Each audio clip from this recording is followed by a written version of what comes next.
Et aujourd'hui, un projet que l'équipe a adoré, une fois de plus, des box qui permettent de mettre en avant des produits fabriqués dans des abbayes, dans des monastères. Bonjour Combes.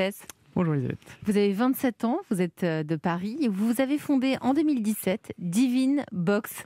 C'est une boîte qui met en avant tous les produits fabriqués dans les monastères. Comment ça marche? D'où vous est venue cette idée? Vous avez 1 minute pour nous convaincre. Je m'appelle Combes, j'ai 27 ans et il y a 4 ans, j'ai fondé Divine Box avec ma sœur.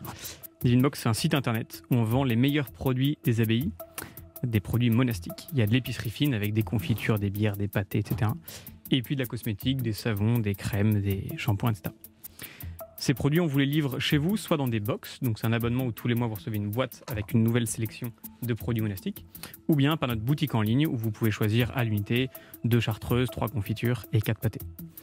Notre volonté depuis le début avec Divine Box, on essaie de s'y tenir depuis 4 ans, c'est d'abord de vous dégoter les meilleurs produits des abbayes. On a visité plus de 63 abbayes sur place, nous-mêmes, avec notre petite voiture. Ensuite, c'est de vous raconter ce qui se passe vraiment dans les abbayes, avec des photos, des vidéos, des reportages, etc. Et puis, troisième chose, c'est de soutenir financièrement ces communautés qui ont aussi des factures à payer. Et ben voilà, bravo en tout cas pour ce projet. Alors moi je vais donner le prix, puisque comme à chaque fois on oublie de donner les prix. Pas à chaque fois, moi je trouve que c'est vrai que ça s'améliore. On dirait que maintenant ils écoutent vraiment avant de venir. Alors entre 35 et 45 euros par mois avec livraison. Oui. Et puis effectivement on peut acheter les produits à l'unité si jamais on doit le souhaiter. En tout cas bravo pour ce pitch. À la livraison, c'est une surprise ou on sait chaque mois ce qu'on va trouver? Alors pour la partie boutique en ligne, c'est vous qui choisissez, donc vous savez ce que vous recevrez. Pour les box, c'est effectivement nous qui faisons la sélection autour d'un nouveau thème. Donc par exemple, on va vous dire, c'est le thème de l'apéro, il y aura notamment du rosé et du pâté, et pour le reste, c'est nous qui décidons. Alors comme chaque jour, Nathalie Carré, qui est en charge de l'entrepreneuriat à la Chambre de commerce et d'industrie, épluche et analyse chaque dossier attentivement. Bonjour Nathalie.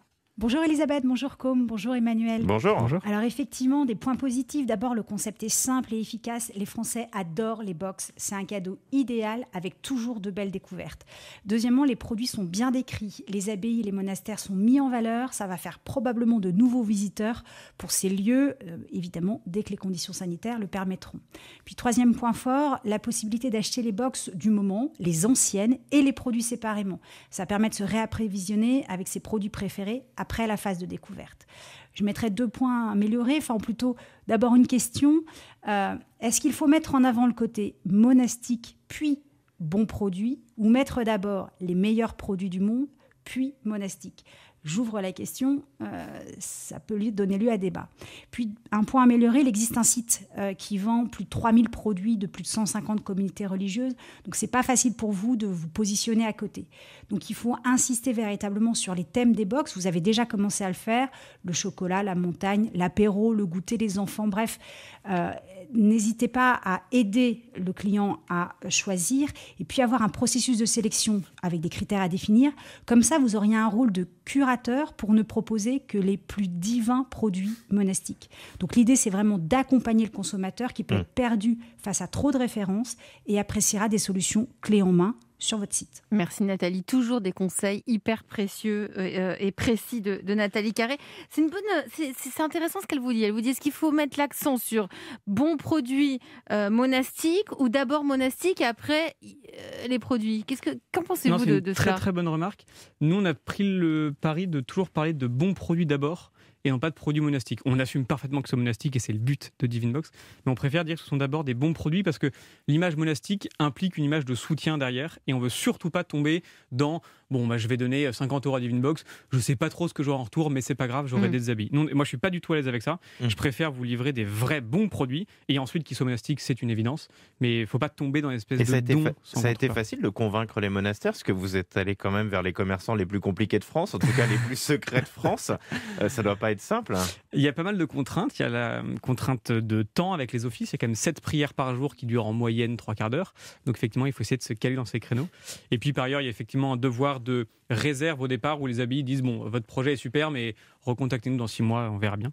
Et puis en fait, on a réussi à débloquer la situation, notamment grâce à Frère Mathieu, que on salue de l'abbaye de Mondet, qui est surnommé le pape du business monastique et avec qui on est en lien. Attention, on va lui passer un coup de fil, c'est ça, on va lui proposer de venir. Témoin du jour, le Père Mathieu. Christophe Tardieu, président du domaine de Chantilly, les boutiques de musée, tout ça, ça vous connaît. Qu'est-ce que vous en pensez ? Je trouve que c'était une idée extrêmement originale et extrêmement intéressante. Je pense à un ami très proche qui sera fasciné par ce projet. Et en plus, ce que je trouve très intéressant, c'est que derrière, ça permet en effet de mieux faire connaître ces abbayes, ces monastères.